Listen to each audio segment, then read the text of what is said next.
दोस्तों इस 24 इंची के गमले में लगा हुआ ये मेरा 5 साल पुराना एप्पल यानी कि सेब का प्लांट है। और आप लोग देख सकते हो कितना बुशी प्लांट है, काफ़ी घना हो चुका है।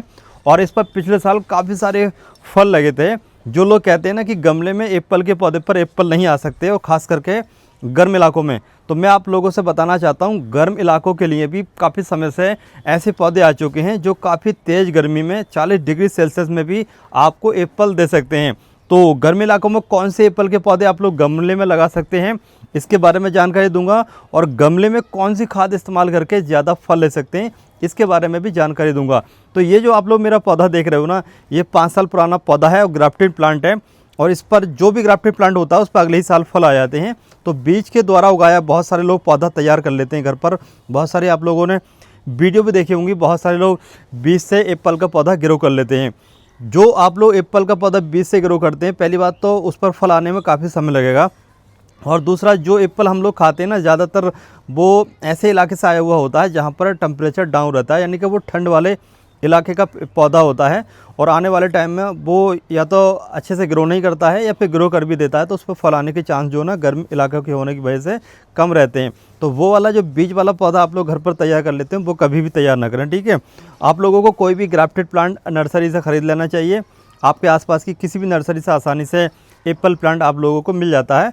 अगर नहीं मिल पा रहा है तो आप लोग ऑनलाइन काफ़ी सारी नर्सरी हैं, ले सकते हो।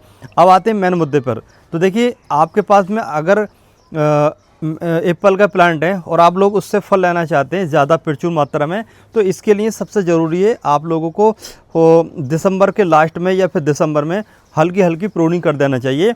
इससे क्या होगा, जब आप लोग प्रूनिंग कर दोगे तो इसकी जो नई ग्रोथ है वो बहुत तेज़ी से निकल करके आएगी।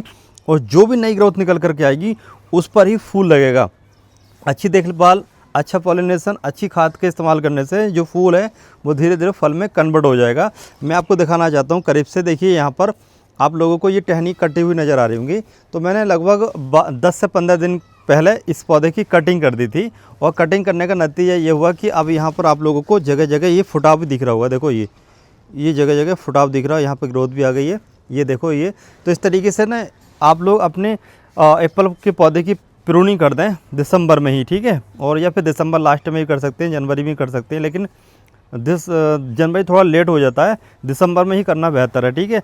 और मैं आपको और दिखाना चाहता हूँ। देखिए, पिछले साल मैंने यहाँ से प्रूनिंग की थी, ये यहाँ पर दिखाइए। देखिए, यहाँ पर प्रूनिंग की थी, यहाँ पर प्रूनिंग की थी, यहाँ से। तो इसका फ़ायदा ये हुआ कि ब्रांचेस काफ़ी सारी निकल आई। और अगर मैं इस पौधे की प्रूनिंग नहीं करता पिछले साल, तो इसकी जो टहनी काफ़ी लंबी लंबी हो जाती। और गमले में पौधा जब काफ़ी लंबी लंबी ब्रांचेस निकाल देता है ना, तो देखने में भी सुंदर नहीं लगता है। दूसरा ये है कि फ्रूट जो ना काफ़ी ऊंचाई पर जाकर लगता है और थोड़ा लगता है। तो एप्पल के पौधे की गमले में लगा है तो उसकी प्रूनिंग ज़रूर करें हर साल, ठीक है। और ज़मीन में लगा तब भी उसकी प्रूनिंग की जा सकती है। अभी कुछ ब्रांचेस रह गई थी, मैं इनको भी आपको प्रून करके दिखा रहा हूँ। देखिए, ये वाली जो ब्रांच आप लोग देख रहे हो, इसको मैं यहाँ से कट कर देता हूँ, ठीक है। अब ये वाली जो ब्रांच है इसको भी मैं कट कर देता हूँ। थोड़ा लेट हो गई ये ब्रांच, मैंने छोड़ रखी थी। और इधर की साइड में एक ये ब्रांच रह गई है, ठीक है, ये वाली ब्रांच।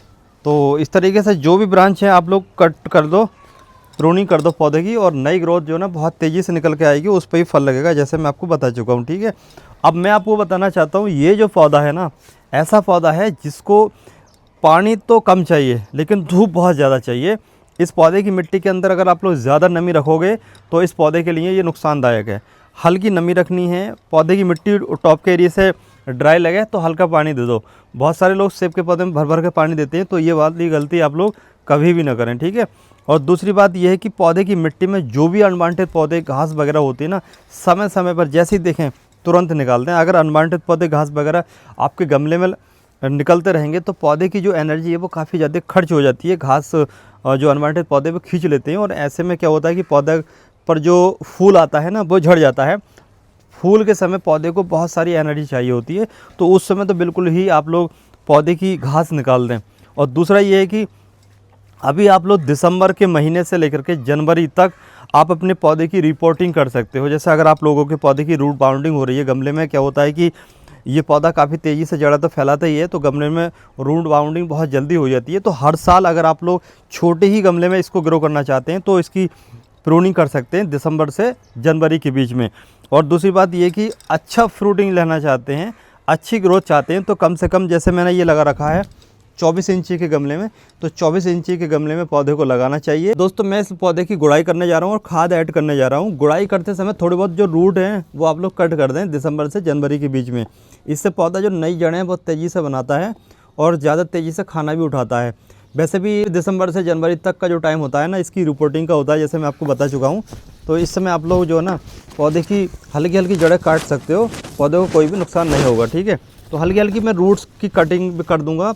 और मैं आपको बताना चाहता हूँ जो फीड है, जैसे मैंने प्रूनिंग की थी 15 दिन पहले, उस समय मैंने जो है ना इसके अंदर बॉर्न मील इस्तेमाल किया था। अब दूसरा खाद इस्तेमाल करने जा रहे हैं हल्की ग्रोथ निकलने के बाद में। ये जो आप लोग देख रहे हो ना जगह जगह ग्रोथ निकल आई है, अब दूसरी खाद इस्तेमाल करनी पड़ेगी। और ऐसे ही आप लोग करें। अभी आप लोग प्रूनिंग करते हैं तो बॉर्न मील इस्तेमाल करें और 15 दिन के बाद में जो खाद मैं अभी आपको बताऊँगा वो इस्तेमाल करें। तो देखिए अब मैं हल्की हल्की इसकी जो ना प्रूनिंग कर लेता हूँ, हल्की हल्की गुड़ाई कर लेता हूँ और जो अनवांटेड पौधे ये घास वगैरह है ना इसको हटा देता हूँ। तो हल्की हल्की जो भी घास वगैरह है ना इसको हम निकाल लेते हैं। और एक बात का ये ध्यान रखें, आप लोग अच्छी फ्रूटिंग चाहते हैं तो कम से कम 24 इंची गमले का चुनाव करें। 24 इंची गमले में अगर आप लोग एप्पल का पौधा लगाओगे तो अच्छी ग्रोथ होने के साथ अच्छी फ्रूटिंग होगी, ठीक है। तो मैं थोड़ी थोड़ी देखो ये जड़ें कट कर रहा हूँ, इससे जो है ना मेरे पौधे की जो ग्रोथ है वो काफ़ी फास्ट हो जाएगी और काफ़ी तेज़ी से जो नई जड़ें हैं बनने लगेंगी। पौधा जो है ना एप्पल का ऐसा पौधा है जो पूरा दिन की धूप चाहता है। ऐसी जगह पर इसको रखना है आप लोगों को जहाँ पर पूरा दिन की धूप आती हो। जहाँ पर 1-2 घंटे की थोड़ी बहुत कम धूप मिल रही है तो ऐसे में आपके पौधे पर फ्रूटिंग कम होगी, वेजिटेटिव ग्रोथ होगी। तो अगर फ्रूटिंग चाहते हो तो पूरा दिन की धूप चाहिए इस पौधे को, ठीक है। ऐसी जगह पर रखें जहाँ पर पूरा दिन की सनलाइट मिले। कम धूप मिलने की वजह से पौधा शौक में चला जाता है। कम धूप मिलने की वजह से पौधे की जो फ्लावरिंग का टाइम होता है उस समय फ्लावरिंग सारी की सारी झड़ जाती है, फूल झड़ जाते हैं, सिर्फ और सिर्फ वेजिटेटिव ग्रोथ रहती है। तो मैंने इसको ऐसी जगह पर रखा हुआ है जहाँ पर पूरा दिन की धूप इसको मिल सके। डायरेक्ट इसको पूरा दिन की धूप मिलेगी तो काफ़ी अच्छी ग्रोथ इसकी चलेगी। दोस्तों अनवांटेड पौधे घास वगैरह निकाल दी सारी हल्की फुल्की जड़ों की कटिंग कर दी है ताकि नई जड़ें बन सकें। अब जो फर्टिलाइज़र इस्तेमाल करने जा रहे हैं वो ये फर्टिलाइज़र ये है फिश मील। ये जो मछली होती है उसका मटेरियल होता है, कचरा होता है उसका, उसकी खाद है ये। तो लगभग 2 मुट्ठी आप लोगों को ये खाद अपने पौधे की मिट्टी में जो 12 इंच के गमले में 24 इंच के गमले लगा है उसके अंदर इस्तेमाल करनी है। जैसे मैं इस्तेमाल करता हूँ आप लोगों को दिखा रहा हूँ, ठीक है। इस तरीके से आप लोगों को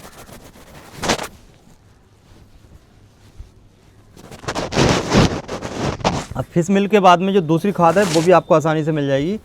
ये भी आपको इस्तेमाल करनी है। ये है सीवीड फर्टिलाइज़र जिसको जाइम फर्टिलाइज़र भी कहते हैं।